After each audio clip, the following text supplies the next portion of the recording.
They say you can pick your friends, but you can't pick your family. And sometimes, family can cut you deeper than any stranger ever could. Imagine this. You're days away from your wedding, the happiest moment of your life, and the one person who should have been standing beside you, your own sister, decides to stab you in the back. She stole my wedding dress, paraded it around like it was hers, and thought she'd ruined my big day. But what she didn't know was that I had the perfect revenge waiting for her. Rachel and I weren't just sisters. We were each other's first best friends. Growing up, we shared secrets under the covers with a flashlight, fought over Barbie dolls, and sneaked cookies when Mom wasn't looking. To anyone else, we looked inseparable. But behind closed doors, there was always a storm brewing. Rachel was only 2 years younger than me, but she acted like the world revolved around her. Every school play, every birthday party, every family dinner, Rachel needed to be the center of attention. She had this way of turning heads, whether it was with her loud laugh, her dramatic stories, or her carefully crafted tears whenever she wanted sympathy. And me, I learned to step back, to let her shine, because fighting her for the spotlight always ended in chaos. Still, I loved her. She was my sister, and no matter how selfish she got, a part of me hoped she'd always have my back. But deep down, I knew. When it came to Rachel, it was always about Rachel. When I got engaged to the love of my life, Mark, I felt like the happiest woman alive. The proposal had been magical, and after months of planning, the wedding date was finally set. There was just one thing left to make it perfect: the dress. I spent months searching. Every boutique, every bridal expo, every catalog, I turned them all upside down until I found the one. A breathtaking white lace gown with delicate embroidery, a flowing train, and just the right touch of sparkle. When I slipped it on in front of the mirror, tears welled in my eyes. For the first time, I truly felt like a bride. But the dress wasn't just fabric. It was a symbol. I had worked long hours, skipped vacations, and saved every penny just to afford it. It represented my effort, my patience, my dream coming true. Because Rachel had a history of borrowing things without asking, I hid the dress carefully at home. It sounds paranoid, right? But Rachel once borrowed my prom dress without permission, spilled wine on it, and returned it as if nothing happened. Another time, she took my favorite necklace to a party and lost it. So when I brought my wedding dress home, I tucked it into the back of my closet, zipped in a garment bag, hidden behind layers of coats. Still, in the back of my mind, I thought, surely even Rachel wouldn't stoop this low, not with something this important. 1 week before the wedding, I came home from work humming to myself, already counting down the days.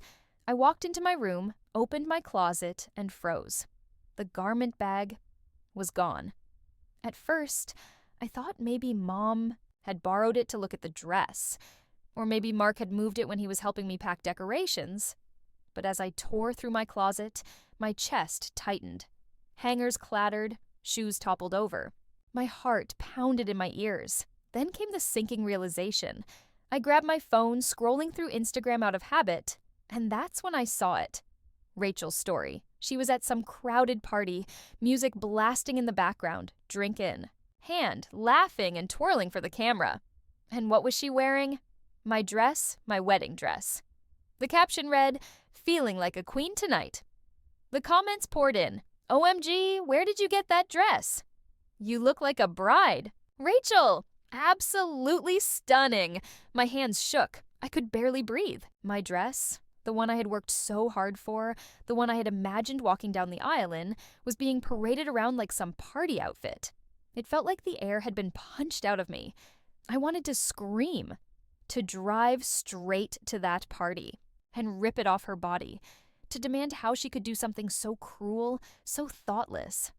But instead, I sat frozen on the edge of my bed, phone in hand, tears burning in my eyes. Why? Why would she do this to me? I replayed memories in my head. Her smug grin when she accidentally ruined my prom night by showing up in the same color dress. Her laugh when she took credit for one of my high school art projects. The countless times she made me feel small. This wasn't just about a dress. This was about every selfish choice she had ever made. The betrayal cut deep, because it wasn't coming from a stranger.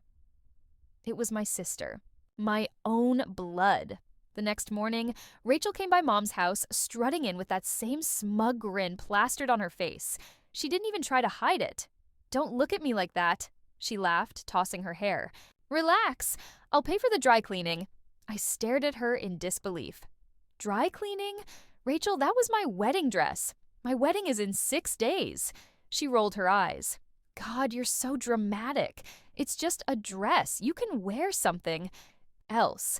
Nobody will even care. Her words sliced through me like knives. For a second, I almost lost it. I almost screamed, almost let her see how broken I felt. But then I caught myself. That's exactly what she wanted, for me to blow up, to give her the satisfaction of ruining my big day. So I swallowed my rage and forced a smile. "You're right. It's just a dress." She smirked, completely unaware of what I was planning. That evening, when the house was quiet, I made a call to the bridal boutique. My voice trembled as I explained what had happened, and for a moment I feared they'd tell me nothing could be done. But then, like a miracle, the clerk said, "You won't believe this. We just got a cancellation. The exact same dress, but with upgraded detailing, is available. Do you want it?" My heart leapt. Not only could I replace the dress, but I could replace it with something even more stunning. "Yes," I whispered. "Yes, please." When I went to pick it up, slipping into that gown in the fitting room, I felt a surge of power. It shimmered more beautifully than the first one. It wasn't just a replacement, it was a statement. And I knew right then, I wasn't just going to move on. I was going to teach Rachel a lesson she'd never forget. The church was filled with sunlight, soft music playing as guests shuffled into their seats. Rachel sat in the front row, her lips curled into a smug little smile, as if she was still proud of what she had done. But the moment I stepped into the aisle, everything changed. Gasps filled the room. My gown sparkled under the afternoon light, delicate lace catching every beam. My bouquet trembled in my hands, not from fear, but from exhilaration. And Rachel's face, her eyes widened, her jaw slackened, and for the first time, she was speechless. She had expected me to show up in some secondhand backup, but instead I looked radiant. I looked untouchable. Every step I took down that aisle wasn't just toward my husband-to-be, it was toward reclaiming my dignity. The reception bombshell. Reception hall glowed with candles and flowers, laughter filling the air. Guests clinked glasses, music played softly, and Rachel tried her best to plaster on a fake smile. But I had one more surprise. When it was time for the slideshow of me and Mark's journey together, the photos played sweetly. Our vacations, our engagement, our happiest moments. Guests clapped and smiled until the next image appeared. On the giant projection screen was Rachel. Rachel at the party. Rachel in my original wedding dress. Drink in hand, laughing like she was the star of the show. The room fell silent. Then came the whispers. "Isn't that's her sister." She wore the bride's dress. My parents' faces turned pale. Mark's family looked horrified. And Rachel, she went red as a tomato, her eyes darting around, desperate for an escape. She stormed out of the hall, heels clutched in her hands, silver dress wrinkled, tears streaking her mascara. And me? I raised my champagne glass, smiling as the room erupted in applause. From that day forward, Rachel's reputation was never the same. She was no longer the golden child, no longer the one everyone admired.